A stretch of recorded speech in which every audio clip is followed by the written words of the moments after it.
Yeah, one sec. Hello, everyone. Hopefully you can hear us and see us. We'll be starting momentarily. I'm just pulling up all the notes. Where's the goddamn? There it is. What build am I interested in looking at? 22624. Yes, right. No, that's not what it is. Where's the beta channel build for this week?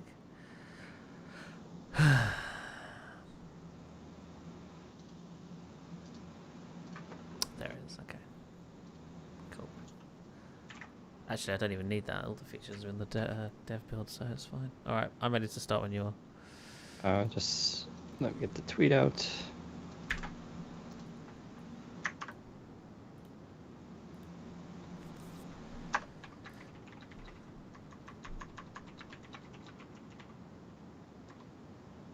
Oh, too many characters. Hello, folks. I hoped for a new build last Thursday and we didn't get it. Got 3 on Good Friday, all different numbers. We did, but luckily for us, there was nothing in all of those builds, to my knowledge. So we didn't miss out on talking about anything. But this week, there is some notable stuff in the builds that we will talk about. All right, tweet is a go. Let me minimize that, minimize all the things. Where are my notes? All right, I'm now recording. I'm now recording as well. 3, 2, 1. Oh, I just realized I have NVIDIA Broadcast on, so we'll have to do it over again. 3, 2, 1, clap. Okay. Yeah, okay. Welcome to the Windows Central Podcast, episode 308 for April 14th, 2023. Hey everyone, Deanna Rubino here, joined with Zach Bowden for another exciting episode of the Windows Central Podcast. This week we got, of course, Windows 11 news and updates and some minor controversies, of course. Windows handheld gaming mode apparently may be a thing. It's kind of a thing. Why would you want this? We're going to explain and also just talk about how awesome it should be and would be. AI and Bing chat news, of course. There are updates this week, so we'll go through that. Not a ton, so don't worry if you hated the AI stuff. We'll just blast through it quickly. Windows 11 on HoloLens 2. That story kind of explains itself. Actually, the big news there is, wait, HoloLens 2 didn't have Windows 11 already? That was actually news to me. We'll go through some reviews as well. We had a bunch go up this week for a few new games, as well as some new hardware, including a massive Dell 49-inch display, which is an interesting review because it's from Rebecca, who doesn't... This is her first ultra-wide. And so she's going from a multi-monitor setup to ultra-wide. And that's always a fun thing to do because... Well, I'll explain it when we go through the review. Zach's going to talk about his new desktop PC. He has a new one from HP. He's going to talk about it and what we think and all that cool stuff. Plus, if we have time, the thing of the week. Zach, how are you doing on this fine Friday? I am okay. I'm excited to get a haircut because I'm in dire need. It's funny, yeah. I'm getting my haircut right after this, so I think we're both in the same boat. Yeah, it's just been busy, but I'll also explain I was told by someone close to me that I should grow out my hair, and they don't like it when I shave the sides. I like it when the sides are shaved, but whatever. How long would you like? How long would you be comfortable growing it? Shoulder length? I mean, I used to have it past my ears. Oh yeah, but would you go? Would you go coming along in the back? It wasn't quite shoulder length, but it was close. Yeah. Because it got longer in the back kind of thing. And so, Yeah, I have a picture somewhere of that. I used to dude, back in the day when I was a projectionist and I would just do this job, I want to get haircuts for 4 months. It was who's going to, no one sees me. It doesn't really matter. I was just too lazy. But anyway, we'll get that solved. So yes, next week, we'll be on the podcast with fresh new haircuts, if that's a thing for you. So I also mentioned, of course, the weather here. Yeah, just telling Zach it's almost 90 degrees Fahrenheit, which is absurd. Crazy. Yeah, it's just a sudden heat wave for 2 days, and then he's going to get it, so he can enjoy not wearing a hoodie instead of just being warm. But anyway, let's get to the podcast. Of course, we have a bunch of Windows 11 news that Zach is going to walk us through, and even I need to know about this because I didn't even get to pay attention. Yeah, so Microsoft just dropped a new build in the Insider Dev channel just before the podcast started, build 23435. And it includes. I just realised they dropped 23435 and not 23432. I hate it when they do that. They should always drop the nice build numbers. Anyway, this build is notable because it has a new feature in the File Explorer. We've talked about this before, but it's now finally official. This build introduces the new gallery feature in the File Explorer app. So this is part of the sort of rejuvenation effort of the File Explorer, where there's now a one-stop shop for all things photos within the File Explorer. So this pulls in photos not only in your pictures folder, but also from OneDrive automatic photo backup. And I'm sure you can also choose where else it's looking for photos. So it pulls it all in here, and it gives it a sort of rich interface where you can see large sort of thumbnail previews of different photos. You've also got a timeline of the dates on the right, which you can scroll backwards through, similar to the OneDrive website already. And what's really handy about this is I think it I don't know if it's hooking into Phone Link directly or if it's just hooking into the OneDrive backups. I think it's doing the OneDrive method.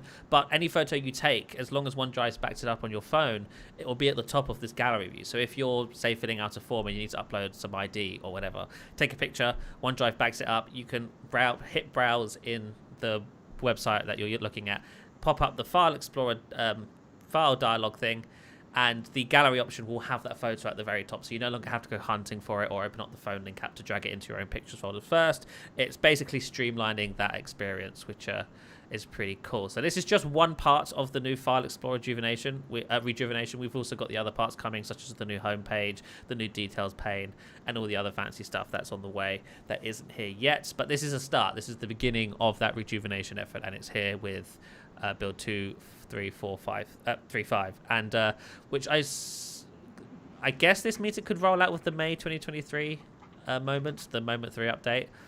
It also could be held back for the 23H2 release later this year. I don't know when this is supposed to be coming, but yeah, it's in development and it's now in preview, which is really cool. In addition to that, Microsoft is adding even more start menu sort of notifications that suggest you do things with your PC, such as setting up a Microsoft account, signing up for Microsoft 365, sorting out 2FA, and other things, OneDrive, upsell and stuff. So many people will view these as ads, and I think that's probably a correct assumption to make. But these are, I think you can turn them off. It's just annoying because these more prompts that don't allow you to just say no. There's always the option to remind me later. It's like, I just don't want to set this up. Just leave me alone. Yeah, I would have done it. Those are the worst. Yeah, they're bad. But yeah, there's more coming, so good luck with that. And then there are some privacy settings for presence sensing. So presence sensing is a thing that Windows 11 has been utilizing for a while, I think, at the very least since the 2022 update, where and not all PCs have this, but if you have a PC that has presence sensing hardware in it, you have options in the Windows settings app, such as, turning the PC or putting the PC to sleep when you walk away or turning it on when you approach it. And now they're adding privacy settings for that functionality, as well as new APIs for developers. So for privacy settings, you'll now be able to go into the settings app and see which apps are actually utilizing presence settings or presence APIs and turn them on and off. So if there's an app that you've got installed that you don't want detecting your presence, you can turn it off through the settings app with this build. And in addition to that, developers will be able to build towards APIs for this functionality. So I don't know. I'm assuming OEMs have already been doing this, but I guess app developers will now be able to jump in on the fun and build experiences based on presence detection if that's something that the app wants to do.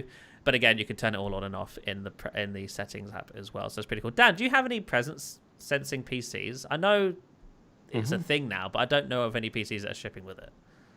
Yeah, we actually have a whole article. If you search for windowscentral.com, it's search for human presence detection, HPD. Right. We have a whole article explaining it all, and I believe there's some laptops named in there. So some prominent ones that do that, I believe the Yoga 9i, one of the premium Lenovo laptops, one of my favorite 14-inch laptops have it. You see it mostly right now in enterprise laptops. Of course. So like the HP Dragonfly G3, my other favorite laptop, has it on there, I believe, if I recall. I'm kind of forgetting which ones have it now. I know the Yoga Titanium had it. So, but like I said, you see it mostly in business laptops. Dell uses it as well. But yeah, it's mostly regarded as like kind of an advanced security feature, and it doesn't use it's evolved over the years. The first versions just used the camera, but that wasn't very efficient. It was just sort of like a temporary solution. Now they have usually dedicated sensors that are kind of work like sonar. And so it's not using the camera, it's not using the IR, it's using this other sensor. And it's called a Hall sensor, I believe. I think that's a Hall sensor. I'm forgetting now. But yeah, so what it is when you're in front of the computer, it knows you're there. When you get up and walk away, it basically will lock the computer for you, and so it's added security. And then what's cool is you can just leave the laptop like that, and then when you come back in front of it, it detects again that you're now in front of it. It wakes it up, and then uses the Windows Hello facial recognition to log you in. So it's like a zero touch kind of thing, at least especially on a lot of Lenovo's. It's a cool feature. You're going to see more of it coming, obviously. I haven't seen it on any really desktops because, then it gets into the camera, and like we haven't seen it. If Microsoft is, they're rumored to be releasing their own camera, they could make like the ultimate camera that would be like high resolution, large sensor, great image quality with Windows Hello facial recognition and human presence detection all involved. Actually, Dell does sell one with a human presence detection. It's their premium one, but I couldn't get it to work on desktop. I think because you need it on but it would work on a laptop, which was weird. It has to do with the chipset too. And you primarily also see this in Intel laptops. AMD's not there yet with this stuff. So Intel is the one that's been building this into their chipsets, and then OEMs can basically enable it and add the added hardware. Nice. So yeah, that's the thing in the new build, and you will be able to configure privacy settings for it if you're not comfortable with certain apps detecting your presence. I don't believe it's actually using the visual camera, right? It's just using a sensor that's sending, I guess, sonar. Old versions I don't know what it's using. Yeah. Oh, really? Okay. Yeah. I think it's a Hall sensor, but it's basically like a sonar kind of thing. So it's not actually it doesn't take like photos of you or visualize or any of that kind of stuff. But old versions did, but that wasn't power efficient for obvious reasons to leave the camera on all the time. So so that's it for the builds this week. Good to see that the File Explorer thing is coming along. That gallery feature is going to be really interesting and quite useful, especially if you are somebody who is often taking photos and then needing those photos on your PC. They'll now just show up in File Explorer without you having to A, use Phone Link, or B, jump into the OneDrive app or whatever else. It would just be in the gallery area in File Explorer, and you'll be able to access it through there, which is pretty sweet. Moving on to more Windows news, I guess. We'll move on to this handheld stuff. This is an interesting story because it's kind of it gives us a look at the kind of things Microsoft at least were considering but aren't following, while also giving us a look at the next version of Windows as well. So we'll get to that bit, but we'll start with the actual project. So Walking Cat on Twitter leaked this video. It was an internal hackathon project detailing a potential sort of idea or plan for building out a UI for Windows designed for devices like the Steam Deck. And this is an interesting project or idea because, the Steam Deck does technically support Windows. It doesn't ship with Windows, but you can install Windows 11 on it if you want to do that.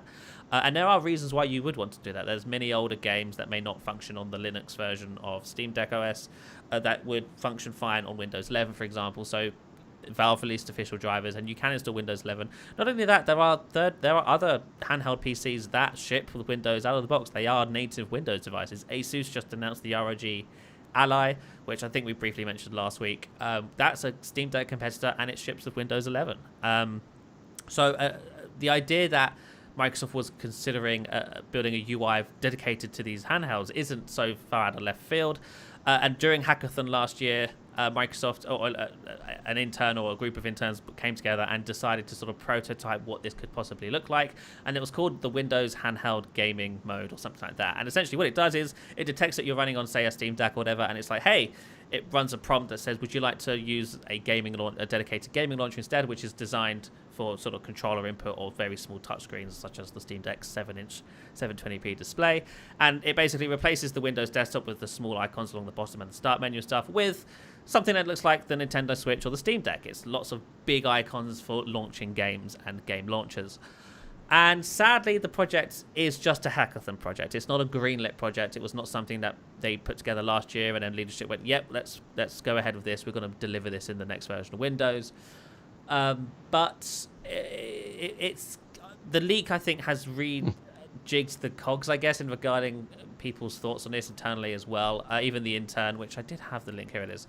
The intern who worked on this actually made a comment on Reddit where he mentions that sadly it didn't go anywhere.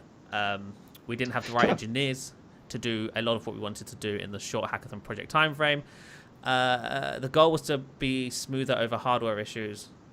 Oh, sorry. The goal would be to smooth over hardware issues, add a gaming shell and tools to get you in and out of games quickly, and store and other refinements to areas of Windows that still don't perform very well on the sort of smaller handheld screen size. So yeah, it doesn't seem to be happening. But what's interesting about the video that leaked is that in one of the slides, or a couple of the slides, there were screenshots, or I guess renders, concept renders of the next version of Windows interface again. Remember, Microsoft sort of did this with Ignite last year, where for a very brief second there was a render of a sort of funky looking Windows UI, and then I was able to come out and say, yeah, this is the UI they're sort of prototyping for the next version of Windows. And then the same thing here, although this time it wasn't an official Microsoft event.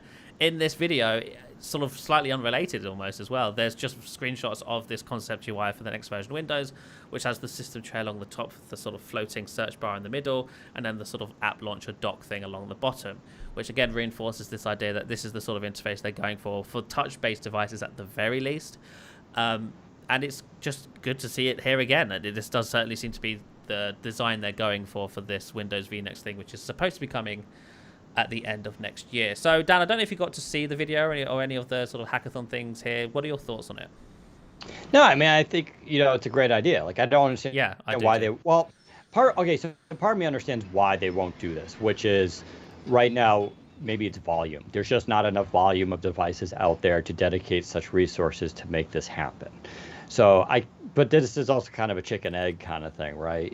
So if you sweeten the ability to install this, because you would need to install it on Steam Deck separately. And we have a guide coming out, I think today actually, about how to install Windows 11 on a SD card to use on your Steam Deck, so you don't actually affect the internal OS at all, and it just runs separately, which is kind of cool. But then you also need to get a license. You can go on eBay and buy licenses for pretty cheap actually, so it's not a huge hindrance, but obviously that's like not many people are going to probably do that. Now, some people brought up in the chat Asus ROG Ally, which is a recently announced handheld that's coming from Asus, which looks like a big step up compared to Steam Deck in terms of hardware, where it's got custom AMD parts, it's going to be much faster, has a higher resolution display that's 120 hertz, I believe. I think it's AMOLED. And it's just got really good fans on it. It's supposed to be very quiet, much quieter than Steam Deck. That ships with Windows 11. So, and then what Asus is doing, they built their own kind of, I think it's their Crate. They call it Asus Crate. It's their own software that you can get on their gaming laptops, and it has like access to all their apps and all that. And I think that's going to be the interface that you use then to launch the games. Now, how good is that going to be? I don't know. Asus's history on software is kind of mixed, but this is like an OEM doing the thing for Microsoft. Now, with the Ally coming out, and then Dell showed off the Alienware UFO in 2020, which was their Intel concept device of a handheld. I think we may start to see more OEMs jump into this, just kind of like how we were talking about last time with Lenovo doing a smartphone that ties into its laptops. Like, these could be seen almost as kind of companion devices to your PC. And for, handheld gaming does seem to be making a comeback, and it goes in different ways, right? You have like a Nintendo Switch, of course, but then you have something like the Razer Edge and the Logitech G Cloud, which are handheld, very light form factors, more affordable, but only do cloud streaming and also like localized Android gameplay. And then you're going to get these more higher tier devices, which are now hardcore like PCs. We've always had handhelds that were PCs. Like, that's nothing new. Many Chinese firms have been making those, but they've always kind of relied on Celeron processors, and the GPUs weren't great, right? The performance just wasn't there. But now we're getting to the point where, like, yeah, you could play Doom on Steam Deck and get a really good experience. And this new one from Asus looks to be even much better than that. So as that market matures and comes out there, I think it kind of behooves Microsoft to get in there with a Windows 11 thing. For one, it prevents companies from having to, like, Steam made Steam OS, right, to run on there. Yeah. And they purposely didn't choose Windows 11 or Windows 10 because, it wouldn't have been a good experience. Now, if it was good experience, Microsoft maybe could have sold that to Steam. Now, would I have driven up the cost? Yeah, maybe. I don't know, because the R&D for maintaining Steam OS is not free either. But they would have at least had that option. And so I would love to see them do this because it just makes sense to have like an Xbox interface that pops up. You get access to your Xbox game library, your cloud games, and you can, do Blizzard and Steam and have everything in there. Just have a large touch interface that also works with D-pads. Uh, and there's always been rumors that Microsoft may do their own handheld. And again, like what would that run, right? So I like to see them do this. The question is, should it run like a full Windows 11 operating system? Or should they do what they're kind of doing, which is maybe cut out some stuff and make it a lighter version? I could see going both ways. If you did that, you can make the license cheaper, which keeps the cost down. And probably most people would use it as a limited Windows launcher. On the other hand, having full-fledged Windows on there is kind of cool too, because now you can dock this thing, connect it up to a larger display, keyboard and mouse, and you can either PC game or just use it up as a straight-up PC, sort of like what Continuum was theoretically supposed to be. Now, is a lot of people going to use that? I don't think so, but it's definitely a cool option because now these things, they have such good performance. It actually would kind of make a pretty good Windows PC, like a standard Windows PC, right? But I don't know how many people would have that kind of setup and use it like that. So there's a lot of questions I think they would need to answer, do market research on, and try to anticipate where the market is going. But yeah, I think absolutely they should need to do this. I will say that it does appear that this is a growing market, a growing form factor. It's not just like the Steam Deck's the only one out there. There are OEMs on the Windows side that are wanting to build these devices. The GPD Win, or the GPD company in general, they've shipped a bunch of different sort of gaming mobile form factors running Windows at this point. Asus just announced the RG Ally, as we mentioned, and there's more to come. And there's already others which I'm just not remembering off the top of my head that are already out there which you can buy that run Windows. I think it's a mistake for Microsoft to not invest in optimizations for this form factor, because they invest in optimizations for other form factors. Windows 8 through Windows 10 was all about optimizing for 2-in-1s and tablets. They did that, so why can't they do it for this as well? They were going to do Windows 10X, a thing for dual-screen tablets and laptops, which never even happened. The only device that they were guaranteed, and even then it didn't ship, was the Surface Neo, and they went to the whole effort of doing the whole dual-screen thing with 10X, when other OEMs hadn't even announced dual-screen to PCs yet. So I don't see why they couldn't do this thing, because this is a form factor that's already proven itself. It's already popular. The Nintendo Switch is a thing. The Steam Deck is a thing. Windows OEMs want to play ball, but Windows itself sucks on this form factor. It's the same problem with foldables, right? Foldables aren't going to do so well with Windows because Windows doesn't adapt natively to them yet. Maybe they will in the future, but Microsoft needs to put the effort in. And right now, we're not really seeing much movement on Windows being adapted for new form factors. Hopefully that will change with Windows 12, especially with the very few sort of concept designs we've seen so far. It does appear that they are experimenting with different sort of touch-focused experiences for these sort of foldable and, I guess, small handheld gaming devices, but we'll have to see what actually comes to fruition there. But yeah, so it's always cool when these sort of internal hackathons show up, because a lot of the time these don't turn into real products, but sometimes a hackathon project does. And so if enough people make noise about this one, maybe Microsoft will reconsider and put some resources into delivering something in time for the next version of Windows. So there we are. That is the Windows news of the week. Now, before we move on to the Bing chat stuff, I do need to take a quick second to thank this week's sponsor, Indeed. So when it comes to hiring, you need to trust your gut, but what if you could give your gut some help? Well, if you want to find top talent fast, you need Indeed. Indeed is the hiring platform where you can attract, interview, and hire all in one place. Don't spend hours on multiple job sites looking for candidates with the right skills when you can do it all with Indeed. Hate waiting? Indeed's US data shows over 80% of Indeed employers find quality candidates whose resumes on Indeed match their job description the moment they sponsor a job. And you can find top talent fast with Indeed's suite of powerful hiring tools like Indeed Instant Match assessments and virtual interviews. Something I think is pretty awesome about Indeed is that candidates you invite to apply through Instant Match are 3 times more likely to apply to your job than candidates who only see it in search, according to US Indeed data. So, Indeed knows when you're growing your own business, you have to make every dollar count. That's why with Indeed, you only pay for the quality candidates that match your must-have job descriptions. So to take advantage of our offer, visit Indeed.com/WCP to start hiring now. That's Indeed.com/WCP. Indeed.com/WCP. Terms and conditions do apply. Cost per application pricing not available for everyone. Need to hire? You need Indeed. Thank you, Indeed, for sponsoring. And now back to the AI news. Go on, Dan. Take it away with Bing Chat. Actually, first, before we do that, I did forget to mention at the top of the broadcast about comments. Oh, yes. I don't want them. Don't give me them. No, quite the opposite, actually. So when we redid the site about a year ago, I think it was, I actually lost track of time. We switched our back end, from Drupal to vanilla. This is just insider baseball stuff, but everything was redone on the site. And in that process, we lost comments.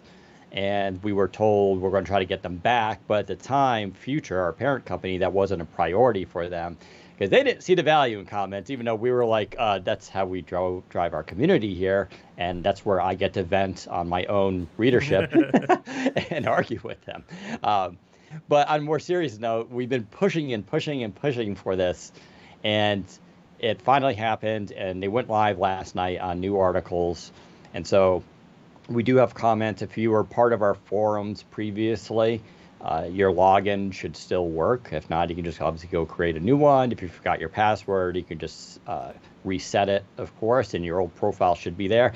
In fact, I checked my old profile, and oh boy, man, my profile was created like January 16th, 2006. So that was 17 years ago, apparently, which goes to show you how long I've been doing this funny job. But yeah, so the comments are live. They're really interesting in the sense that you can go on every article and start a comment, and then it brings you to the forums. They actually get threaded into our forums, so it kind of mixes both. And if you comment in the forum, it'll show up on the front page as a comment. So it's kind of cool. But we're still reorganizing the forums a little bit. Obviously, we're getting rid of the Windows Phone stuff. Sorry, people. It'll be archived. Don't worry. But we will be focusing obviously on Windows, PC, and AI.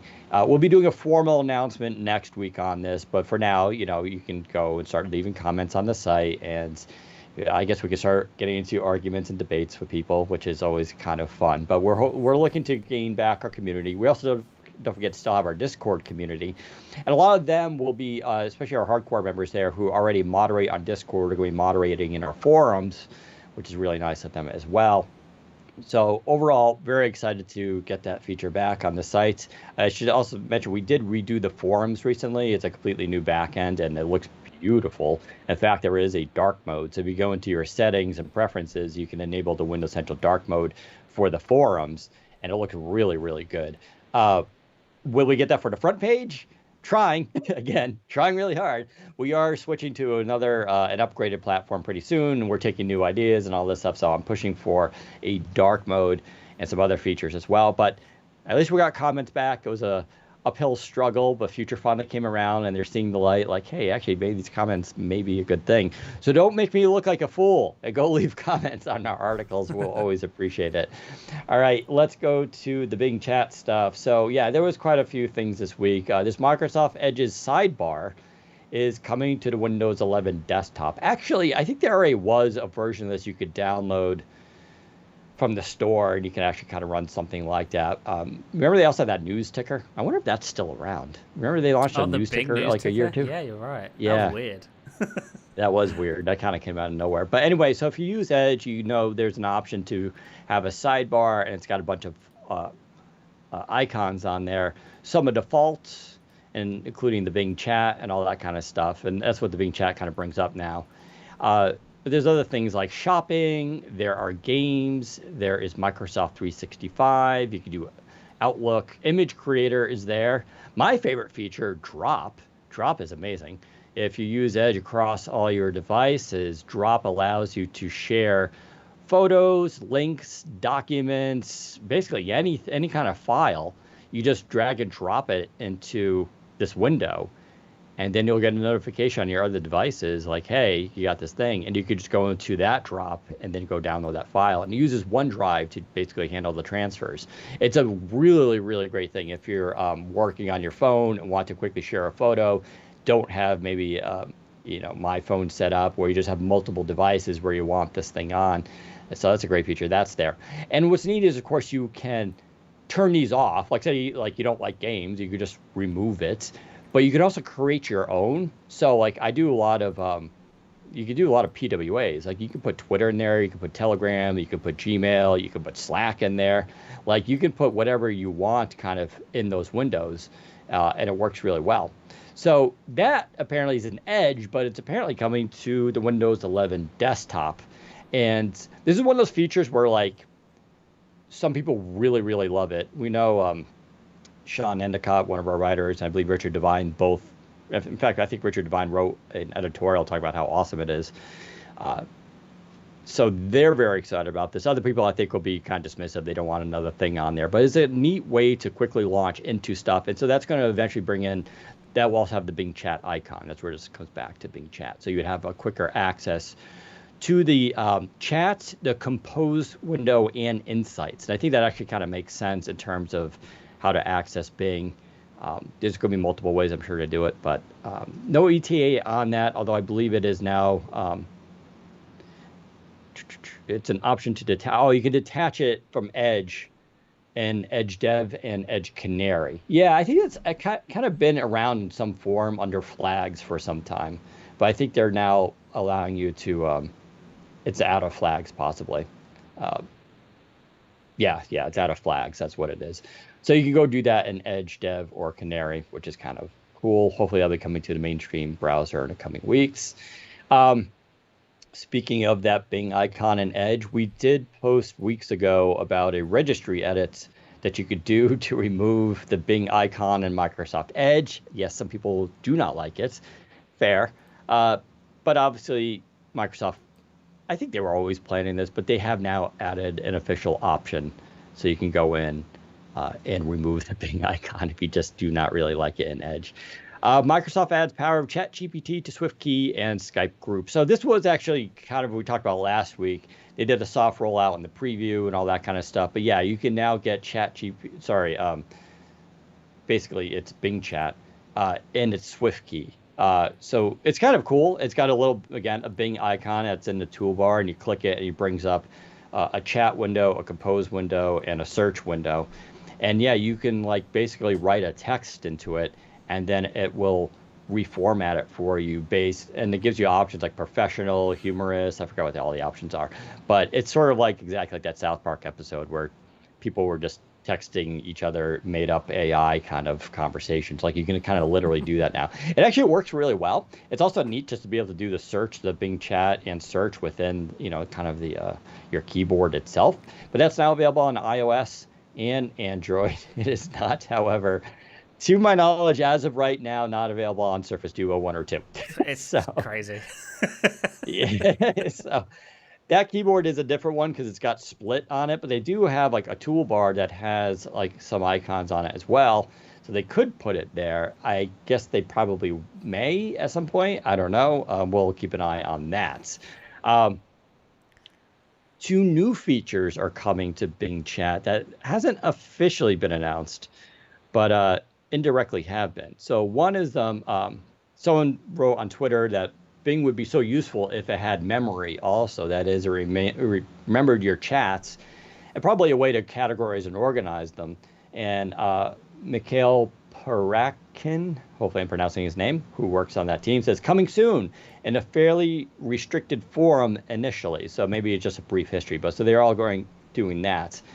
And then, so ChatGPT has rolled out plugins. And so someone said, any possibility of having third-party plugins like ChatGPT? And Mikhail says, same thing, stay tuned. I think these are kind of obvious things, but yeah, so you'll be able to plug in, like how ChatGPT works. It plugs into different companies like websites and all this kind of stuff and leverages that. So that's going to be kind of interesting to watch, but obviously they're rolling out more features. Microsoft is going full speed ahead here. Richard Devine posted a cool article called, it's an app called Bing GPT, And this is a free app on GitHub. And we have the link there. And it's even compiled for ARM64, which is pretty wild. It's basically kind of a wrapper for Bing Chat, but it has a really nice interface that's very clean and simple. And it's yeah, it runs across basically all these devices. It runs on Mac OS as well, and it's free. And it's just kind of a cool way to use Bing Chat as more of an app instead of going to the browser and that kind of stuff. And finally, well, is there finally? There might be some other Chat GPT stuff. But anyway, AI regulations may be happening. So I talked about this last week with that stupid letter that everybody signed saying that there needs to be a 6-month moratorium on like AI and all this kind of stuff. And it was led by, like Elon Musk was there, and I called him out. And I was right. Like the story now this week is that he just bought like 10,000 GPUs to do generative AI for Twitter. Shocker. So the guy that was just literally calling for a 6-month moratorium just bought 10,000 GPUs just so he can start doing his own Twitter AI because, yeah, of course. But meanwhile, the entire industry should pause before they roll out. I think, give me a break. Like, if you didn't see that angle coming, then either you're a huge fanboy of Elon Musk and he can't do any wrong, or you're just not paying attention. Because, the story that came out a couple of weeks ago was he wanted to run OpenAI and volunteered himself to do the job. And the board said, no thanks. And then that's when he left. And that's why he's kind of bitter against OpenAI and now Microsoft now, because they're kind of like running away with this. So anyway, the U.S. government here is the Commerce Department is opening up public comments on should these AI systems go through a certification process before they are released, which the Commerce Department calls accountability measures. So there's going to be a 60-day thing where people can go and write.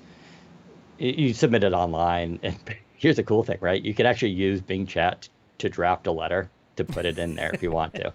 I actually did this it wasn't Commerce, it was some other, I think it was the FDA was going to start regulating something and I didn't want it. So I had Bing Chat generate me a letter. It did such a good job. It's like, wow, this thing is convincing. I just copy pasted it, send my name.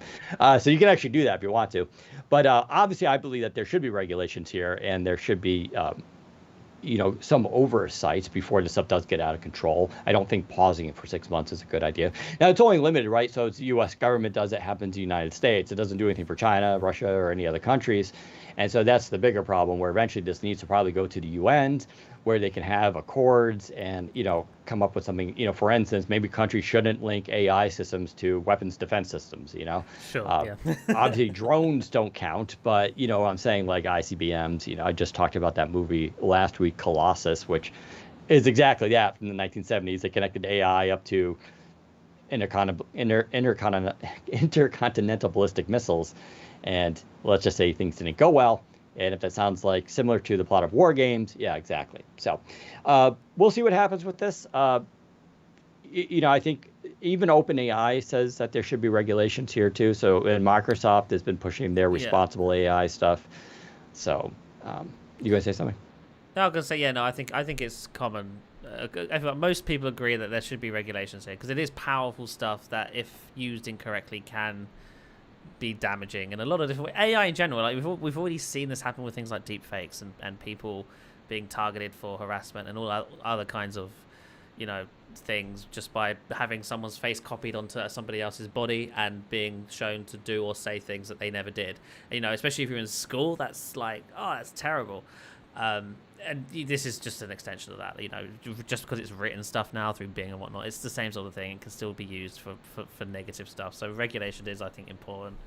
And yeah, it'll be interesting to see how regulated this becomes. But yeah, this is a long journey ahead, I think, for this sort of thing. There's all sorts of like crazy stories coming out. There's unfortunately a gentleman who died by suicide, and they're saying it was because he was using the chat. I don't know if it was, I think it was Chat GPT or some, no, it was some other AI system. And it basically gave him bad advice. And like, he just I don't want to laugh, but it's just like, I think that story is more complicated, obviously, because, He obviously already had issues. It's not like he woke up one day, started chatting, and the next day he was like, maybe I should just kill myself because that AI said so. He had a lot of other issues going on, but they're looking at the role, and this is where Microsoft was, pulling back the reins for a while because they don't want to turn it into like a psychiatrist or anything that offers self-help to people, because that could be very dangerous where it could cause harm. So there is that issue. There's also now, I was just reading a story briefly about how some employees are using these AI tools to do their jobs for them.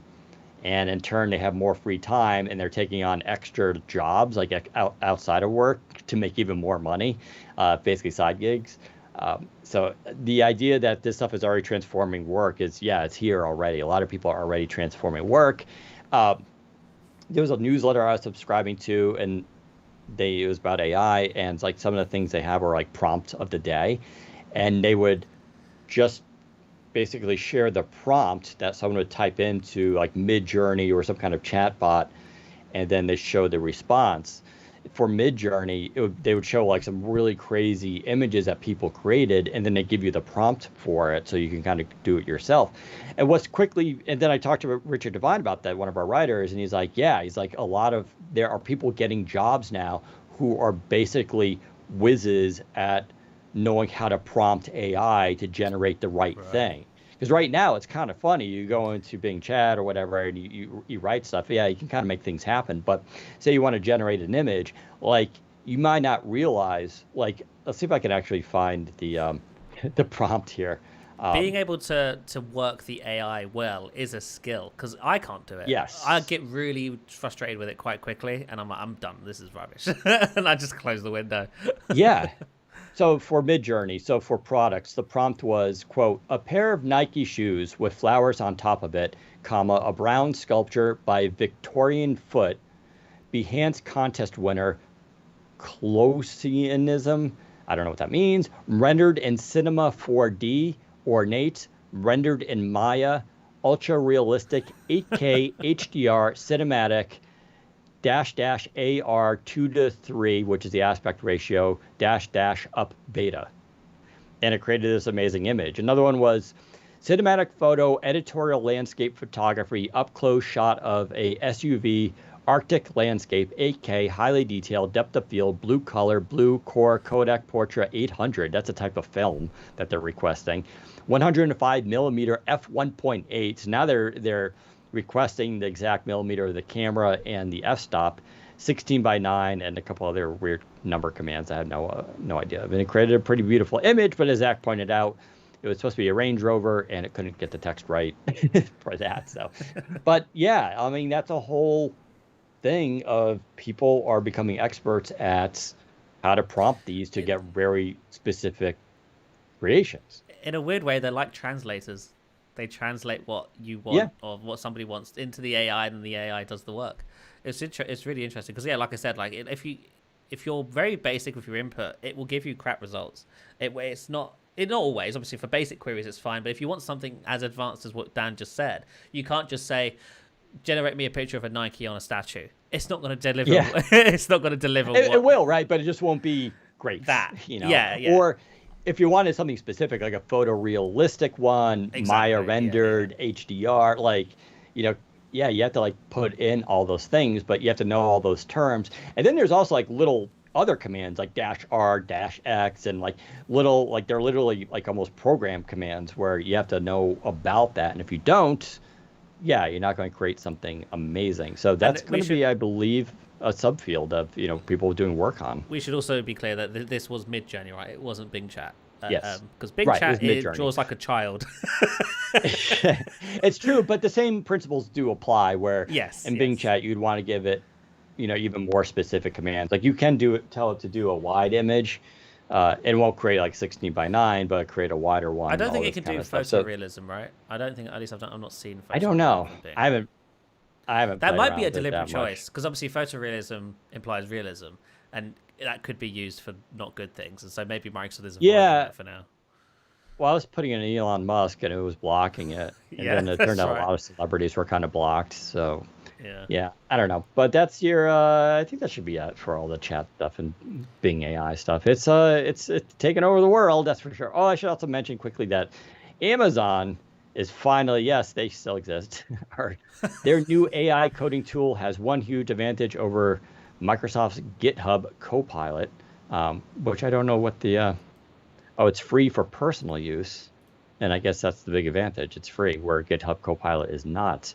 But yeah, so Amazon finally getting in on this, although it looks like it's for code and machine learning and all that kind of stuff. So it's not directly for consumers, but all these companies are going to get involved with AI. Obviously, I just mentioned Twitter too, right? They're going to get involved with this soon as well, which I'm sure will be fantastic. So, because all the choices on Twitter recently have been amazing. All right, so that does it for the AI stuff. Hopefully you enjoyed that. Let's go through. It's gonna be a short story. Windows 11 on HoloLens 2. Yeah. I mean, as I mentioned on the beginning here, I just assumed Windows 11 was on Right. HoloLens for some reason. Yeah. Well, it wasn't, and it will be. It's coming in June apparently. So what HoloLens was running before was a weird sort of platform release between Windows 10 and Windows 11. Windows 10 was sort of the last version of Windows 10 was basically compiled in 2018, I want to say. I know there's been new feature updates since then, but the actual last version of Windows 10's platform release was version 2004, which would have been... No, I guess that would have been 2019. I don't remember. Anyway, what's important here is that HoloLens was running basically Windows Iron, which was like a platform release between Windows 10 and Windows 10X. Windows 10X was also, I think, Iron, but like a later build for some reason. I can't remember. I think it got delayed or something. I don't remember the timeline now. And then obviously Windows 11 came later with the Cobalt release. I think it was Cobalt. But yeah, that's what HoloLens was running. It was running basically a version of Windows that was finalized between Windows 10 and Windows 11. And so I think Microsoft still considered it Windows 10, and so they were servicing it as if it was Windows 10. But now Microsoft has announced that, yes, it will be getting a Windows 11 update in June, and that will bring it up to the same build number that Windows 11 PCs today are running, build 22621, which is the 2022 updates. Now, sadly, this doesn't actually introduce much for HoloLens customers. There's a couple of new additions here, but it's not like a brand new design, UI design and stuff like Windows 11 was for desktops. The interface is more or less the same. It's just the platform that's mostly been enhanced and is probably faster now as well. But they say... Windows 11 for HoloLens 2 enhances security and provides the latest tools for developers. Our newest operating system, Windows 11, is designed with security at its core. In rolling out Microsoft's latest OS on HoloLens 2, our mixed reality community can feel confident when building and deploying end-to-end solutions. The update promises continuous platform support, meaning our customers can trust in the continued security of their devices. With the upgrade, HoloLens 2 users will continue to see monthly security service updates. And they've also introduced the Microsoft Edge WebView 2 control, so developers can now build mixed reality experiences using that up-to-date WebView 2 view rather than using the old Edge HTML Trident engine, which I think HoloLens was stuck with up until Windows 11, which is ridiculous, but there you are. And then they've also got a new Dynamics 365 Guides feature, which allows you to annotate in the real world, and people can jump in on a call or use Dynamics to see what you're annotating and stuff. So there you are. Really, that's the story. Good to see that they are continuing to support HoloLens 2. Of course, the last year was not a great year for the HoloLens org at Microsoft. They had layoffs, and Alex Kipman obviously was let go / retired / left. Who knows? And then there was obviously the reports that the HoloLens org didn't really know what they were doing. They weren't sure where what the future held. Then it was reported that HoloLens 3 that they had intended to ship last year had been cancelled. And then that there were no more hardware plans and that they were focusing on the Army thing and then some Samsung thing. There all sorts of different rumors and reports where basically it came down to Microsoft doesn't know what it's doing with HoloLens. It's not looking good. Since then, Microsoft has basically been on a repair streak with, I guess, trying to repair its reputation. They came out last year and said that, we're still fully committed to HoloLens 2. We will deliver a HoloLens 3 when the market is right, when customers are asking for it. They seem to think customers aren't asking for a HoloLens 3 currently, that their customers are perfectly fine with HoloLens 2. Maybe that's true, I don't know. But yeah, they seem to still be at the very least servicing the existing in-market version of HoloLens, and this latest update bringing it up to Windows 11 means it will continue to be supported for many years to come. So if you are a business looking at AR solutions, the HoloLens is still a viable product, at least Microsoft would like you to think so. And so buy one. It's still $3,500 but it's probably worth it, maybe. There you are. Yeah, kind of interesting. I'd be curious to see, how it works and everything like that. But I think you're right about the HoloLens 2 right now is made, like Intel bought a bunch of them, uses them on the floor. And yeah, they're very expensive, obviously, and they're getting the job done.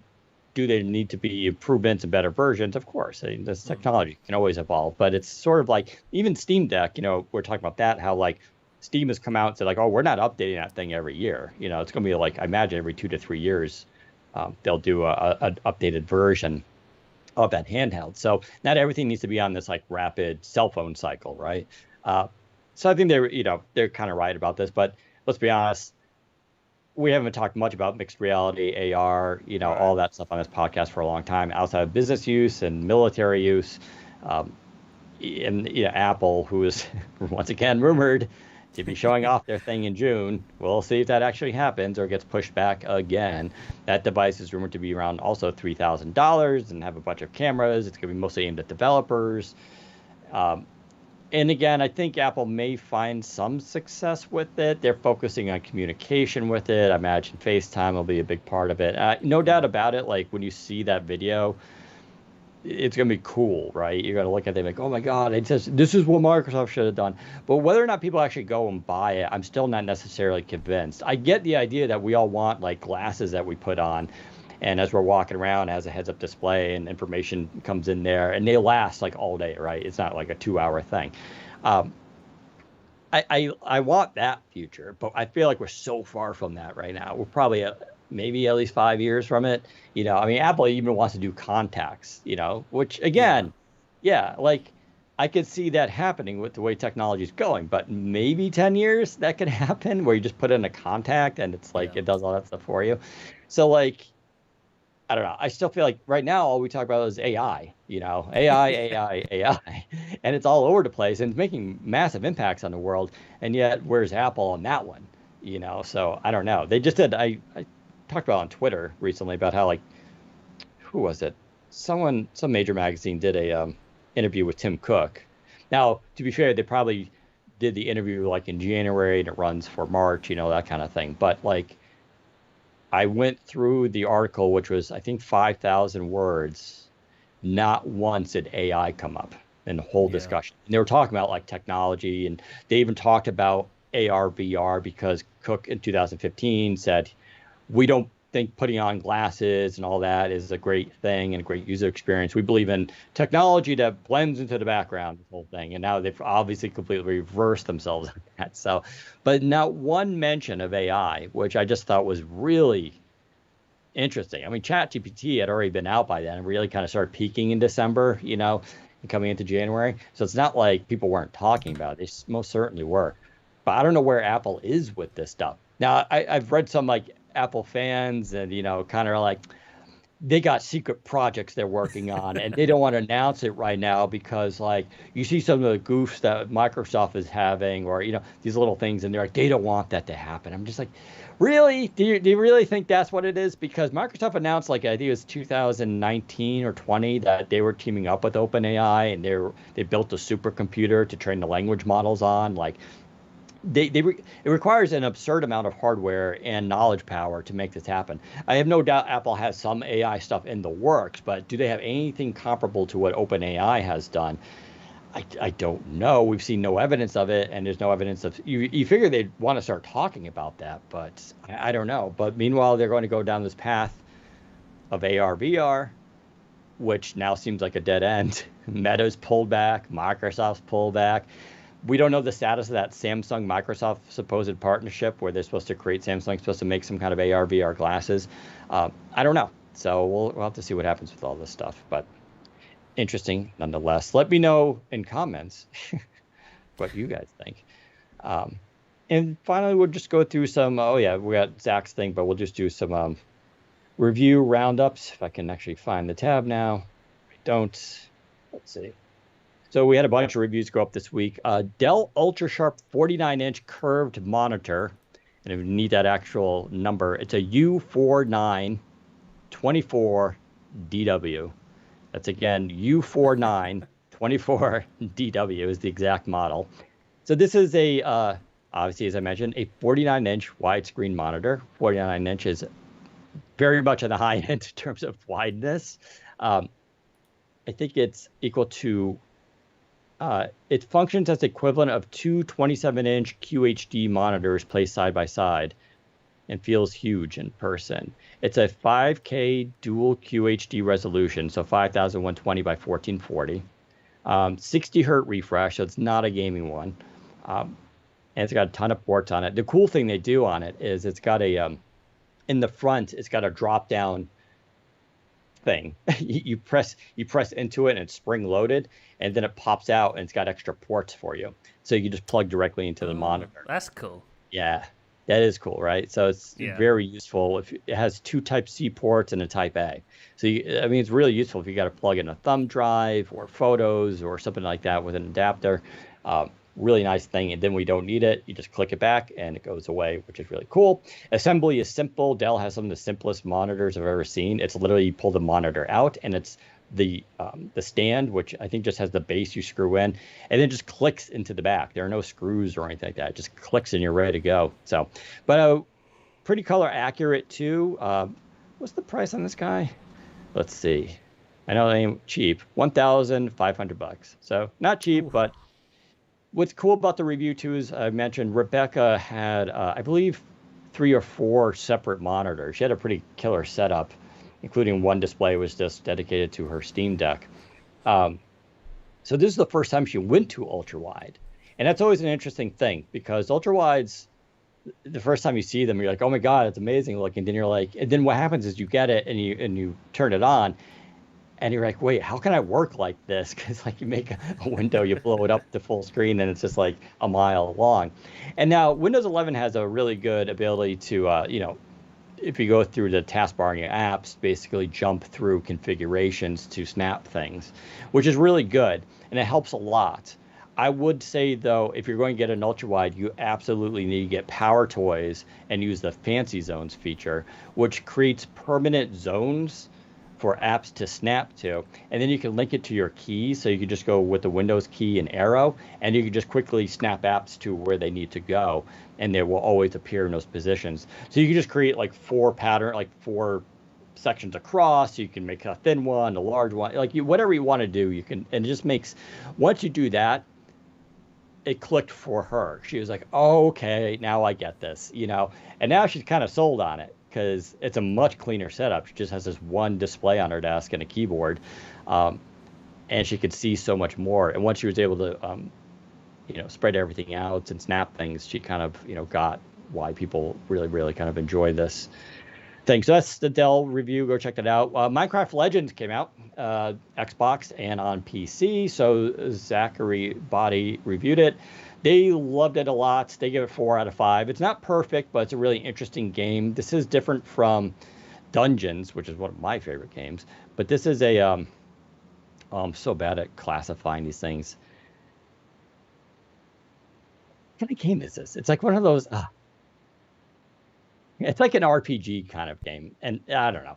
It's a more involved game, but they say that like it's just much easier to get into if you're noob to it. So go read that review. Corsair's $119 HS65 wireless gaming headset. Also got a nice review from Harish. I got 4 out of 5 stars. Total War Warhammer 3 got 4 out of 5 stars from us in a review. I've never played Warhammer, and I know people that get into the whole Warhammer thing. It's like a really big universe, but I might have to try that someday. Was it Jez? Yeah, he reviewed the Ghostwire Tokyo Xbox review. So that gave 4.5 out of 5. He really liked that one. So you can check out that game. It looks pretty interesting. And Zachary here had a couple of reviews himself. Surface Studio 2 Plus finally went up, and the Surface Pro 9. Do you want to talk about those briefly? Sure, yeah. So, I mean, it's not really anything we haven't talked about before, but the Studio 2 Plus, I think it's great, but you should not buy it unless you actually need the things that make the Surface Studio a Surface Studio, because you can get way better all-in-ones for less money at this point. The Surface Studio 2 Plus ships with a 11th gen Intel processor with an RTX 3060 in it, whereas the all-in-one that costs $4,700. No, $4,700. That's ridiculous. But it is the best PC display on the market. Until Samsung's 5K and Dell's 6K monitors come out, unless and of course they don't do touch. If you don't need touch, then it's fine. In regards to image quality and crispness, the Surface Studio display is currently unmatched. But like I said, Samsung and Dell are coming out with things that may beat it later this year. But still, regarding touch and pen, it is still your really the only option with that high of a resolution. It renders Windows at 200% scaling, which is the best scaling for Windows. Windows looks the best at 200%, and because of its high PPI at 192, it looks basically Retina. It's gorgeous. It's great. But I don't think it's worth $4,700. I think you can get a much better computer with a display that's basically good enough for way less. Dell has the NV27, which is a non-widescreen version of their NV34. Dell? And no, HP. I'm talking about HP has one. Yeah. And they You said Dell. that. Oh, did I? My mistake. Yeah, HP NV27, which comes with Intel 12th Gen and RTX 3060 or 3080. Like 3080 is amazing, and that you can get for $2,500, maybe close to $3,000. That is a way better deal than what the Surface Studio is. Stuff like that. But if you are looking for something that does lay down, does support the Surface Pen, does have touch, and does have that high resolution display, the Surface Studio is still unmatched. There's nothing out there that comes close to it. There's nothing out there that competes with it. Lenovo had a thing many years ago, the A940, which sort of did the laydown thing, but even then its display was not as high resolution. It still didn't have that crisp 192. Definitely more affordable, though. Oh yeah, for sure. Everything's more affordable than Surface Studio. It is the most expensive all-in-one, I think, on the market, and therefore I can't really recommend it to anybody unless you just have money to burn or you genuinely need the unique display and stuff that it has. Moving on to the Pro 9, I think it's amazing. I actually really do love the Surface Pro 9. It's the first Surface Pro that I've really sort of fallen in love with. I've never really been a huge fan of the form factor, but something just clicked with the Surface Pro 9. The small design changes they've made, the performance through Intel 12th Gen, the 120 hertz display, which again renders Windows at 200%, unlike the Laptop Studio, which only renders at 150. It's all great. It's great. It's perfect. Battery life is the only real weak point, but that's kind of been the trend with every Surface forever. Every Surface Pro forever. So, at this point, it's kind of just part of the product. And it's not terrible. I was getting roughly 6 to 7 hours for my workload. Microsoft touts 10 hours for the Intel model, which I think is not happening ever. But yeah, Surface Pro 9. I think I gave it a 5 out of 5, which I don't know how often we give things a 5 out of 5, but I thought it was the best. I think it's the best Surface Microsoft has ever shipped, and I think that says a lot. Even better than Laptop Studio? Even better than Laptop Studio. I like the Laptop Studio for its power. I'm not a huge fan of its design. I think it's quite a clunky design. Oh. Yeah. I love its design, but yeah. Fair enough. Cool. Well, glad you like that. Speaking of all-in-ones, you actually went and purchased one. I did. One I was supposed to do a review of a long time ago, but we still have coming out. So why don't you talk about that device? Yeah, so I finally found my new all-in-one home. Obviously, I was a Surface Studio 2 user for a long time. I loved that thing. Then I sold it in preparation for the Studio, well, at the time thinking Studio 3, hoping it would have like a newer design and better specs. And while it, of course, does have, the Studio 2 Plus does have better specs than Studio 2, for the price, it's not worth it for me. And so I didn't get the Studio 2 Plus in the end. I sold the Studio 2 and was basically homeless in regards to what I was going to use for my next desktop. So for a little while, I was using my Surface Laptop Studio with a Surface Dock 2 hooked up to a Huawei MateView, which was working fine, but I really prefer the sort of clean aesthetic of just having an all-in-one, everything in the all-in-one, one cable that powers everything. And so, having a Surface Dock and the desk and all the cables hanging out of it was really just putting me off. It was killing my vibe. So I finally had to go out and buy a new all-in-one. And I'm really, really picky when it comes to displays. Obviously, I've been treated with the Surface Studio 2's display. I needed something that was going to get me close to that sort of PPI. And there's not many all-in-ones out there. We've talked about this before. With the Windows all-in-one space isn't amazing. It's gotten better in the last couple of years for sure, but it almost all exclusively targets the sort of mid-range level, and I wanted a flagship. So your only options currently are HP and soon Lenovo. Lenovo kind of currently sells a flagship, but they're coming out with an actual proper flagship later this year with the Lenovo all-in-one 9i, which I think is going to be awesome. But I pulled the trigger on the HP Envy 34, which is an ultra-wide all-in-one. And the reason I went for it is because it has the sort of 5K ultra-wide thing, where it's 5120 across by 2160 down. And that's higher resolution than most 34-inch ultra-wides. They're usually 3840 by 1440, I think, or something like that. I can't remember. Or 3880, something like that. And that's fine, but it means Windows will render at 100% scaling, and that looks terrible to me. So I needed something with a PPI of above 150, essentially, and this does it. It has a PPI of 162, which isn't 192 like the Studios, but it's close enough, and my eyesight's going bad now, so I can't really notice anymore. And I think it's great. This thing is amazing. It has Intel Core i7 RTX 3060, 32 gigs of RAM. And the display is gorgeous. It is a beautiful display. I was originally an all-in-one, an ultra-wide user before I moved to the Surface Studio. And when I first moved to the Surface Studio, it felt cramped before I got used to the additional height. And now going back to this all-in-one, it feels cramped in the other way. I'm like, oh, it's really short. But you just have to. You have to change how you think or how you use the desktop space. And you'll adjust to it. Yeah. Yeah. But no, I'm already like getting used to it. Like, I've got like my voice stuff over here. I've got chat over here now, and I have like my main window in the middle. It's great, and I really love the design. The design's amazing. It's all very premium feeling. The speakers are great in there as well. Has a wireless charger in the stand, which is really nice. And I really love the webcam thing. I'm actually using the webcam it comes with. It's magnetic, so like you can attach it to a bunch of different places around the thing. So I could attach it like to the side if I wanted to, and. Does it? Yeah. See, look, it has I don't know what it's called. It changes the orientation when you turn the thing on the side, which I think is really cool. And it has Windows Hello built in and a privacy shutter. Like it literally has everything you could want in a webcam. And the webcam's not even bad. I think it's a 1080p webcam. It's a solid sensor. I'm really, really impressed with it. So well done, Dell. I'm very happy with this thing. It's HP. Sorry, HP. I don't know why I keep saying Dell. I don't know why. You tell Zach doesn't review hardware very often. No, I was a Surface user for so long. It's difficult for me. There we go. Fair enough. Anyway, cool device. We'll have more on that hopefully in the next week or so. But very cool stuff. All right. Thing of the week. Zach, did you think of anything? No, I don't think I watched anything all week. Genuinely. Yeah, been kind of a slow week for me as there as well. I did watch one more movie. That was another 70s one called God Told Me So, which is such a great title. Actually, the best title for a movie, which I still haven't seen yet, because I don't think it's an amazing movie, but still the best title. The title's so good. I just want to form a punk band just so I can call myself this. The title of that movie is called The Earth Dies Screaming. Like, that's amazing. Like, I would just imagine having a band called that. It'd be so good. Anyway, the movie God Told Me So came out in the 70s. It's directed by the same, now I forgot his name. The same director that did It's Alive in 1973, which is about a killer mutant baby. One of my favorites, because killer mutant babies are amazing. But that's a great one. This one happens in New York City. It's very gritty. It's very... this director has very style. It's very like shaky cam almost kind of effect.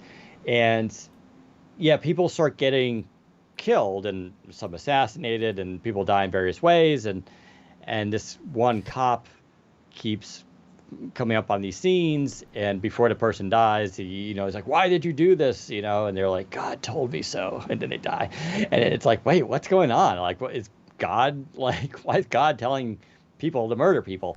And it just goes kind of off the rails. It's not like a great movie, but it's such like a unique plot. It was fun to watch, and you absolutely have no idea where it's going. I'm just going to say sci-fi gets involved in aliens. And like also it was fun. I liked it a lot. It's just an interesting film. So it's called God Told Me So. You can watch it. I think I rented it on Google for like $3.99 or it's $2.99. I think it's not very expensive. Although there is a Blu-ray version, which is kind of neat, and I kind of really want to get the poster for it because it's amazing artwork. But yeah, that was my thing of the week as I continue my 1970s dystopian horror kind of film stuff. But there you go. Anyway, we'll do some Q&A now with the audience. And as always, if you're listening to this recorded, you can't hear that, but you can join us every Friday, 1:30 p.m. Eastern Time on our YouTube channel at Windows Central. And of course, you can follow me on Twitter, Daniel_Rubino, Rubino, or you can follow me at Mastodon. My address is on there as well. It's Newsy Social, I don't know, something. You can follow Zach at ZACBOWDEN. Ask us questions there. Go leave a comment on our website on an article if you want. We'd definitely appreciate that. As always, thanks for listening. Talk to you next time. Take care, everyone.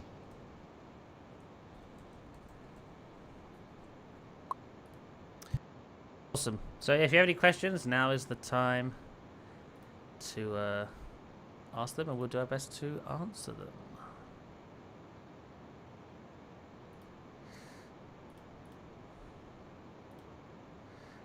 Where's the chat? Here it is. The other thing I really like, weirdly, and I know most people don't like the keyboard that comes out of box with an all-in-one, but I really like the keyboard and mouse. The keyboard especially. Yeah. It's really it's low like, travel, tactile. but it's nice. Yeah, it is nice. Also, I really like how it has a dedicated voice dictation button. If you press it, it brings up the Windows voice dictation, which is kind of cool. Never seen that on a keyboard before. Oh yeah. All right, are there any questions? Do you play Cities Skylines? I have played Cities Skylines. Yes, not so much these days, but certainly a few years ago, I basically was obsessed with it for about 3 months. Played it non-stop. Thoughts on the ROG Flow Z13 Surface Gaming Clone? Is that the really thick thing that I would never buy? Because if it is, then you know my impressions already. I would never buy it. Let's see.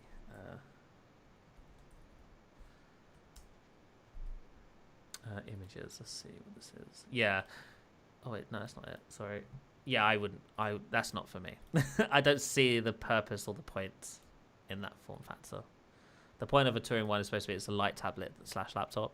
If it's going to be heavy, just make it a laptop. Yeah, with all the ports on it on your HP, and I pointed this out on the last version they did. It's such attention to detail. If you look at the back of those ports, they're ordered by size, and it's very like they're not all over the place. They like lined up perfectly on a horizontal plane. Like they just did a really nice job of making those ports look cool. So it's not an OLED display, it's IPS, so yeah. It's not that good. But it is a good display. It really is. Would a Surface Studio using ARM be a better deal? Then you'd still be paying probably $3,000 because that display and hinge is so expensive. And then you'd just be getting way worse performance. So no, I think that'd be a really bad choice. Should Surface Go all in one? Go all in? Should Surface Go all in? I want to say Surface Go, but it says, should Surface go all in on an ARM for all devices while maintaining Intel versions? No, Laptop Studio can't. Not yet. Maybe with the Onyx processors from Qualcomm, that might be an option. But the thing with those is we don't know the GPU situation, right? As far as I know, ARM and NVIDIA don't work together. So it would be hard to have a Laptop Studio and then have like a really good GPU, because you just can't do that. You'd have to rely apparently on Qualcomm doing the GPU, which might be pretty good, but you're still going to, I don't think that'd be as powerful. That could change, but we don't know yet. It's too early to say. So, yeah, what was I going to say about that? Yeah, I don't think it makes sense in all Surface products, but it certainly makes sense in the Surface Pro, the Surface Laptop, and the Surface Go at the very least, and even the Laptop Go. Those sort of ultrabook class devices, I think there's no reason why Microsoft shouldn't ship them with ARM chips. But when it comes to the more workstation grade power user focused laptop devices like the Laptop Studio, the Surface Studio, yeah, I think it probably makes sense just to stick with Intel / add AMD. I don't know why they don't do AMD in more Surfaces. They're coming up. They're doing well. Zach, is the HP Envy 34 screen an IPS or OLED? It's an IPS, but it's an excellent IPS. Blacks aren't completely black like on an OLED, but they're not. IPS bleed isn't terrible on here. Like the IPS glow rather is not awful. Contrast is good.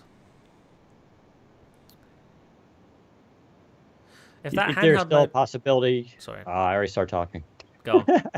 If there's still a possibility of a new Surface Duo or phone anytime in the future. I mean, we've talked about, well, Zach has talked about Surface Duo 3 is still in the works, but it's expected to be a single screen foldable with a new design, possibly a whole new UI that Microsoft is going down the road. But we don't expect that until 2024 spring at the earliest. I'd be shocked if they got anything out this year, and I really doubt they would. So, and even spring 2024 might be wishful thinking. I think it is, to be honest. Yeah, yeah, no. Because if you haven't heard anything yet, we're right. If you don't hear anything in the next like 3 to 4 months, it might be a sign that's not coming in spring, because they need to be approaching the level of where they're finalizing some hardware components and software components. There was there was the possibility that they might have been able to get out a slab phone for this fall, but I would have heard more about it by now if that was actually going to happen, and I haven't, so I don't think that plan came to be.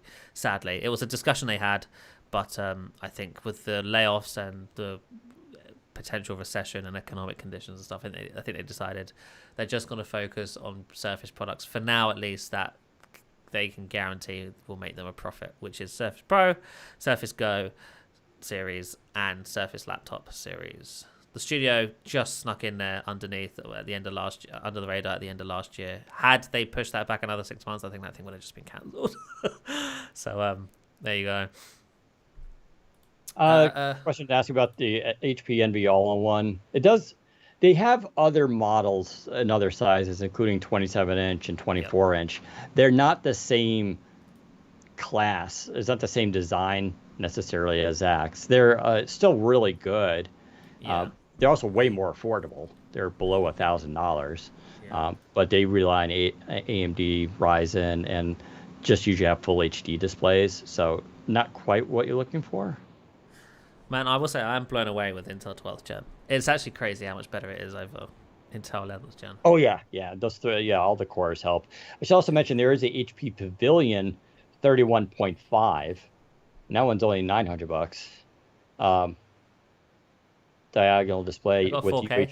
HDR 400. No, I don't think it's 4K. And then there's a Pavilion 24-inch all-in-one. So... Oh, they have a 31. So they actually have a 31.5, a 24, and a 27. So there are, and those do look a little bit closer to. Actually, those look closer to the big HP Envy 32 I reviewed a couple years ago. That thing was awesome. That speaker system in front of that was impressive. Let's see what the display, if you can configure it. Yeah, just one display, but it is QHD. That's good. So 2560 by 1440. Not as high as Zach's, but. Yeah. Does the HP NV34 have room for additional RAM on the motherboard? Actually, the one thing that's really nice about the NV34 is that the RAM and storage is upgradable, and it's so incredibly easy to do it. It's actually accessible via a toolless door on the back. Just pull it off, it uses magnets. There's your RAM, there's your SSD storage. Take them out, swap them out for whatever you want, upgrade it, you're good to go. Literally don't have to take out a single screw. Well, other than for the SSD, because it obviously holds down with it. Yeah, you have two slots for the SSD. Yeah. It's brilliant. It is brilliant. Technically, the CPU is upgradable as well, but it's so far in there that they'd say it's not. But it's just a normal socket CPU. It's not. Oh, interesting. Yeah, so you could technically just get a newer CPU and put it in there if you knew what you were doing. But I've looked at the tutorial. It's a process, so I don't think I'll be doing that anytime soon.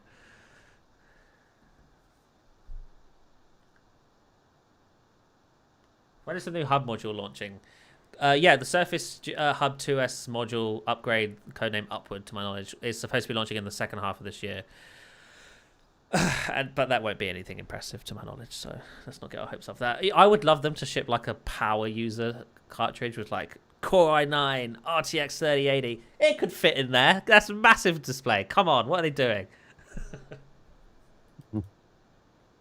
Dan, you're a market analyst of sorts. Do you think Microsoft AI is disruptive enough to make Azure the top cloud provider on Earth, above AWS and simultaneously chipping away at Google's monopoly? Yeah, possibly. Microsoft is doing a lot with its Azure to optimize for AI and processing, right, to keep costs down. So that could translate into better offerings for companies who need to rely on a cloud service. They're going to kind of have a jump start ahead. Because one of the things right now, it's like you can pay for OpenAI, which is actually super cheap. Like I use it a couple times a day in an app called EasyChat AI. Yeah, EasyChat AI, one word, EasyChat. It's in the Microsoft Store. And you need to, when you set it up, you put your own API key in there that you get.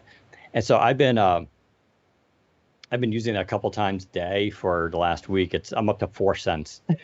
So now, granted, if I used it much more, obviously it would be expensive. But there is a cost to this of rendering in the cloud.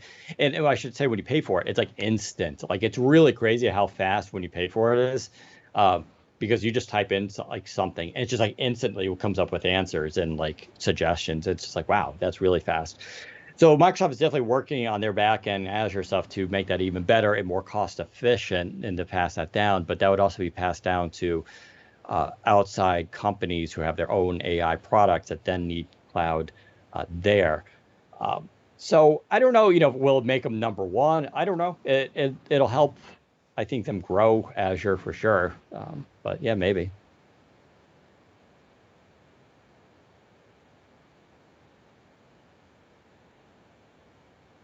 You want the Xbox handheld? I was talking and I just had it muted. I was just reading this question. With tech companies cutting costs, could you see Microsoft reducing the Surface lineup to just the Pro and laptop, which is their 2 best-selling products? So I don't see Microsoft reducing the Surface line permanently. Like I don't see them killing off stuff because the market's changed. Like the reason things are being pulled back currently is because Microsoft wants to sort of protect itself from making any significant losses during a time where shareholders are quite on the edge. Essentially, is what I'm looking for there.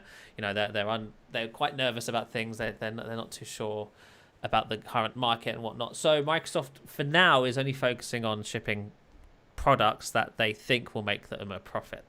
So, I guess it's probably accurate to say that they are sort of stepping or pulling back on some Surface form factors, Surface product lines, at least for now.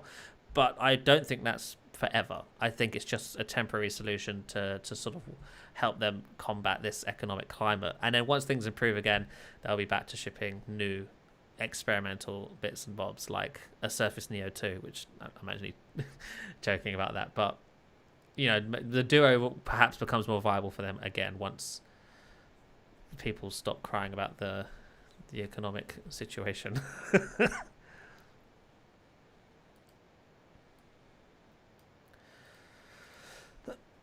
Excuse me. If that handheld mode was greenlit, what would be the odds that Microsoft uses the Xbox dashboard with other features and rewire them to work in the desktop environment? How hard do you think that would be? I'm not a developer, so I wouldn't be able to comment on how difficult that would be. However, looking at things that Microsoft has done in the past when it comes to building interfaces and shell interfaces, rather, Microsoft more often than not decides to build from the ground up because I guess it's easier for them to do that than to retroactively fit old stuff with new code. That's kind of what Windows 11 has been, right? It's just been them rebuilding everything from the ground up. So if they were going to do a universal dashboard across handheld, PC, and Xbox, my guess is that they would start from scratch and build up for all 3 of those form factors natively rather than take the Xbox dashboard and then retroactively try to adapt it for small screens and PCs, because that always ends up being a worse experience in my opinion. Is there any chance Surface Laptop Studio 2 getting additional changes before it launches later this year? And what changes should we expect in the Surface Laptop 6? No, I would say Surface Laptop Studio 2 is probably locked in already. That's done. Yep. Yeah, so they're just waiting to sell through existing stock. What changes should we expect for Surface Laptop 6? I think maybe too early to say unless Zach got any info. But, we are hoping for a bigger redesign at some point in our bezels. They're keeping up on processors, so that's pretty good. But I think that and, just make the display slightly bigger, to be honest. Yeah, basically all I want them to do is thin out the bezels, which means add a bigger display. Make them maybe rounded, slightly rounded corners on the display. And that would basically be me happy. Or actually, there's a couple of additions. I want a haptic touchpad and I want Oh yeah, 120 hertz on the display. I just think those should be standard for any ultrabook going forward, yeah. not Haptic just for touch pros. buttons. Yeah. Absolutely, they need to do Oh that. yeah, Apple down by 40%. We should have talked about that on the podcast. Oh well. Yeah, yeah. We can talk about that next time. Yeah. Apple Macs suck. That's why nobody buys them.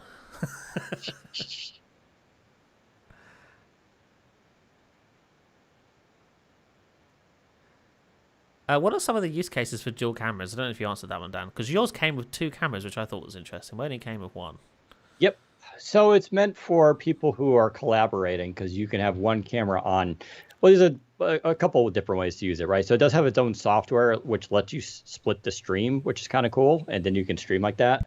I was going to try it for this podcast, but I didn't get a chance to set it up in time. So you could do like that, but you can also have one camera on you, and then you can have another camera like facing down and like showing your desk or showing an item, that kind of thing. You can also just pick it up and do a handheld kind of thing for it. Or you can do 2 different angles of yourself, which is kind of cool for streamers, right? So there's yeah, it's mostly meant for kind of collaboration stuff.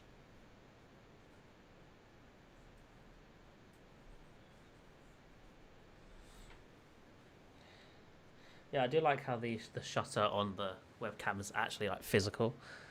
It's Yeah, like yeah. you got to pull Yep. it in front of the lens, and it's like a That's piece of what shade. paper. Yeah.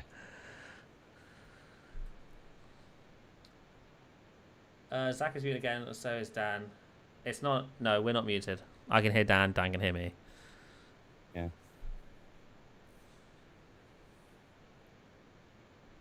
Have they decided anything on Surface Go 4 yet? Sorry, say it again. Have they Oh, decided anything on Surface Go 4? I mean, yeah, the thing's done. They've already decided it. It's going to be an ARM-based thing, to my knowledge. It will be Snapdragon 7C powered. Perhaps there'll be an updated design. I've still not been able to fully confirm that. I don't think the design will be hugely radically different, but I have heard it will be slightly updated. But yes, that's still to come later this year. It was supposed to be this spring, but Microsoft has pushed back all of its Surface PC hardware launches that was supposed to be in the spring to the fall. That's why the Surface Dock 3 sort of just launched on its own. It was supposed to be part of a larger sort of Surface push, but obviously with everything that's going on, most things were pushed back. But for some reason, the Surface Dock wasn't. I guess they thought that was still capable of shipping now.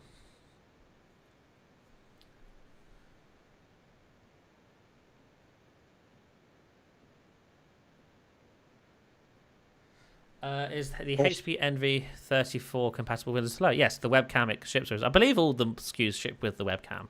Maybe I'm wrong, but mine came with a webcam and it has Windows Hello built in. Yeah, I'm pretty sure. Should we expect updated Surface headphones at one point, or is that line dead?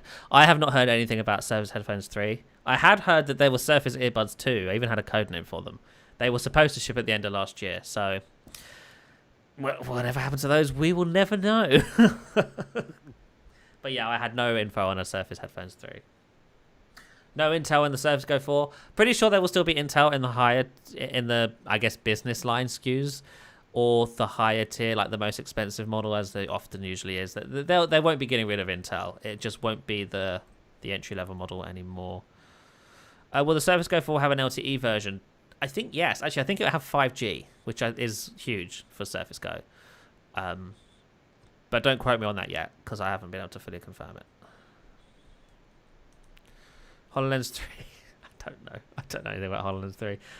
I was surprised to hear there was one supposed to be coming last year. That wasn't on my radar at all. So, is there any value for Microsoft to release their slab phone? Probably not currently.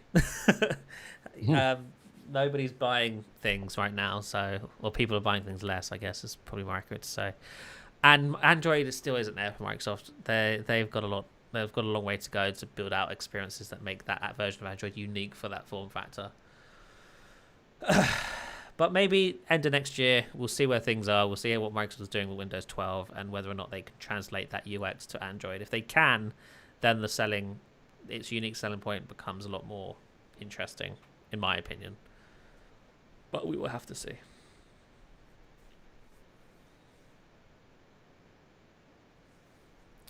Yeah, my Surface headphones are slowly falling apart as well. Mine aren't as bad as I've seen other people's, but like the padding is slowly starting to fall apart now, and this band up here is can you see coming off. But yeah, I've seen some of these in way worse condition. Yeah, a lot of complaints about that. Do you think they will continue to support the original Duo past its 3 years? No, I don't.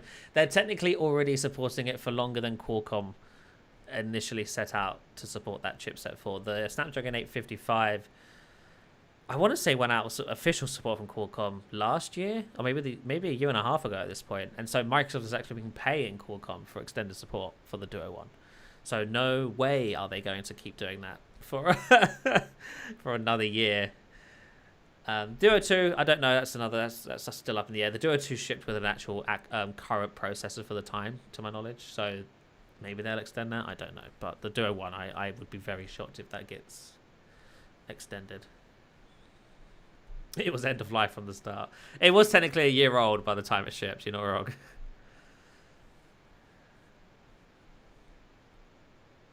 Is Microsoft working on a Surface Studio 3? Probably. I'm sure that they have considered ideas for a third generation Surface Studio. All right, I'm going to get going. All right. Thank you for tuning in, everybody. We'll be back next Friday. Follow us on Twitter. We'll keep you updated when we go live. But until then, we will see you next time. Bye.